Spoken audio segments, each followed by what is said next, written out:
राजनांदगांव जिले के सोमनी क्षेत्र अंतर्गत सामुदायिक स्वास्थ्य केंद्र में गलत जांच रिपोर्ट से एक 14.5 वर्षीय बच्ची को गर्भवती बताए जाने का मामला सामने आया है, जिसके बाद कार्रवाई के नाम पर पुलिस प्रताड़ना का आरोप लगाते हुए परिजनों सहित कांग्रेस जनों ने इस मामले में गृह मंत्री, स्वास्थ्य मंत्री, गलत रिपोर्ट देने वाले डॉक्टर और दोषी पुलिस कर्मियों के खिलाफ कड़ी कार्रवाई करते हुए बर्खास्त करने की मांग की है। बाद में 24 घंटे के भीतर कराए गए सोनोग्राफी और 4 बार कराए गए यूरिन टेस्ट में रिपोर्ट नेगेटिव पाया गया है। दरअसल 14 वर्षीय नाबालिग बच्ची को लगभग 1 वर्ष से माहवारी में परेशानी हो रही थी, जिसके चलते इलाज कराने सामुदायिक स्वास्थ्य केंद्र पहुंची, जहां डॉक्टरों ने नाबालिग बच्ची को गर्भवती बताते हुए पुलिस में इसकी शिकायत की है। जहां सोमनी पुलिस द्वारा पूछताछ के नाम पर प्रताड़ित किए जाने का मामला सामने आया है। पूरे मामले में पीड़िता के परिजनों ने बताया कि बच्ची को पिछले 1 साल से माहवारी के दौरान अत्यधिक खून का रिसाव हो रहा था, जिसके इलाज के लिए सोमनी स्वास्थ्य केंद्र लाया गया था, जहां बच्ची को डॉक्टरों ने खून की कमी बताते हुए गर्भवती होने की बात करते हुए पुलिस में शिकायत दर्ज की, जहां पुलिस वालों ने पहले पीड़िता को पूछताछ के नाम पर थाने बुलाया गया था। इसके बाद वे अपने नानी के घर चली गई थी। इधर पुलिस देर शाम उसे ढूंढते हुए उसके घर पहुंची, जहां उसके नहीं मिलने पर पुलिस लगभग 8 किलोमीटर दूर उसके नानी के घर जा पहुंची और पुलिस परिजनों को हड़काते धमकाते हुए सबके सामने तुम लोग अपने घर से भाग के आ गए हो कहा और पुलिस उन्हें थाने ले आई। पीड़ित परिवार जब सोमानी थाना पहुंचा तो पीड़िता के पिता ने एक बार फिर से अपनी बच्ची की समस्या थाना प्रभारी के समक्ष बताई। पीड़ित परिवार ने अपनी बच्ची का एक बार फिर से यूरिन जांच और सोनोग्राफी करवाने कहा, लेकिन परिवार की बात को अनसुना कर दिया गया। पूरी रात 10 बजे से सुबह 5 बजे तक पीड़ित बच्ची को पुलिस द्वारा पूछताछ करते हुए डराया धमकाया गया, जबरदस्ती अवैध संबंध का आरोप लगाकर बार बार प्रताड़ित किया गया। इसके बाद पीड़िता को दूसरे दिन सुबह 5 बजे CWC सेंटर में काउंसिल कराने ले जाया गया और शाम लगभग 5 बजे जिला चिकित्सालय में सोनोग्राफी और 4 बार यूरिन टेस्ट किया गया। पहली बार में ही रिपोर्ट नेगेटिव आया। इस पूरे मामले को लेकर पीड़ित परिजन के साथ पहुंचे शहर कांग्रेस अध्यक्ष जितेंद्र मुदलियार ने पुलिस अधीक्षक कार्यालय पहुंचकर तत्काल कार्रवाई की मांग की है। देखिए, बहुत दुखद घटना है ये 25 मई के शाम की घटना है। एक हमारी बच्ची ईरा की, जिसकी उम्र लगभग 14.5 साल है, वो अपने इलाज के लिए सोमनी स्वास्थ्य केंद्र जाती है। वहाँ वो अपने वीकनेस और पेट में दर्द की बात कहती है, तो वहाँ जो पदस्थ अधिकारी हैं उन लोगों ने उसका ब्लड और यूरिन सैंपल की जांच की और उसको प्रेग्नेंट बता दिया 2 महीने का। जैसे ये मेमो थाना पहुँचा, थानेदार और उनकी टीम ने परिजनों को बुलाया और वहाँ तय हुआ कि कल सुबह 11 बजे आकर हम लोग भी एक बार अपने स्तर पे जांच करा लेते हैं और उसके बाद कल सुबह 11 बजे आकर उस पर हम लोग शिकायत दर्ज कराएंगे। पता नहीं हुआ क्या, ये बात होने के बाद परिजन, अब बच्ची अपनी नानी के घर चले गई अंजोरा। पुलिस वाले उनके गांव चले गए, वहाँ उन्होंने उसके परिवार के साथ अभद्रता की और इनका पूरा परिवार नानी के यहाँ पे भोजन कर रहा था। भोजन आधा छुड़वा के बीच से इनको गाड़ी में बैठा के उठा के थाना ले आया गया।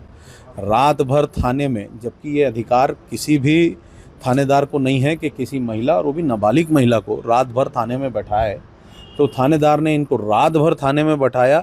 सुबह 5 बजे के लगभग उसको सखी सेंटर छोड़ा गया। जब परिजनों ने फिर सखी सेंटर में जाके कहा कि इसका इलाज चल रहा है और इसके इलाज में दिक्कत हो रही है, एक बार फिर से चेक करा लिया जाए।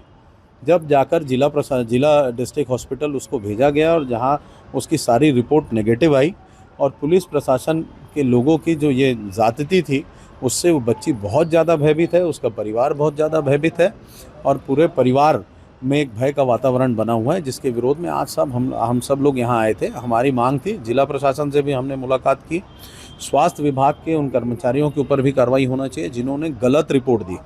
गलत रिपोर्ट दे के जो मेमो थाना भेजा गया, उस अधिकारी के खिलाफ भी कार्रवाई होनी चाहिए कि गलत जानकारी और बिना पुष्टि किए, बिना सोनोग्राफी किए आप कैसे इस चीज़ की पुष्टि कर सकते हैं। दूसरी चीज़, उसके बाद संबंधित महिला जो पुलिस कर्मचारी है उसके ऊपर, जिसने उस बच्ची के साथ मारपीट किया, और संबंधित थानेदार के खिलाफ सख्त से सख्त कार्रवाई पुलिस प्रशासन करे, ताकि आने वाले दिनों में किसी भी बच्ची के साथ इस तरह की अमानवीय घटना ना घट सके। आपने परिजनों से भी बात की और पुलिस अधिकारियों से भी बात की। आपको क्या लगता है कि किन कारणों के चलते पीड़िता को थाने में रखा गया और उसके साथ मारपीट? क्या कारण समझ आया? दुख की बात है, पुलिस प्रशासन तो पहले इस बात को मानने को नहीं तैयार थे।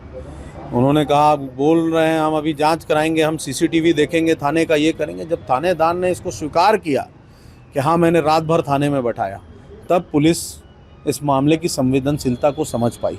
अदरवाइज़ तो पुलिस इसको डिनाई करने में लगी थी। जिस तरह से पुलिस प्रशासन के लोग इस बात को खारिज करने में लगे थे, ये भी दुर्भाग्यजनक है। पुलिस का धर्म है कि पहले पीड़िता को सुने। वो पीड़िता है, पीड़ित पक्ष था, उसके साथ बर्बरता और उसके साथ मारपीट करने की ज़रूरत नहीं थी। आप अपराधी के साथ मारपीट करते तो समझ आता है, पर जो पीड़िता है, जो अपनी पीड़ा लेके थाने में आई है, उसके साथ इस तरह का व्यवहार समझ से परे है। ये बताता है कि पूरी जिला पुलिस प्रशासन अमानवीय ढर्रे पे चल रहा है। पुलिस के ऊपर से लोगों का विश्वास उठते जा रहा है। इस मामले में एडिशनल एसपी कीर्तन राठौर ने कहा कि अस्पताल से थाने में मेमो आया था। पीड़िता को थाने बुलाकर रात भर पूछताछ करने के मामले में शिकायत की गई है, जिस पुलिस अधीक्षक के निर्देश में डीएसपी केपी मरकाम को जांच अधिकारी नियुक्त किया गया है। जांच प्रतिवेदन में जो तथ्य आएंगे उस पर कार्रवाई होगी।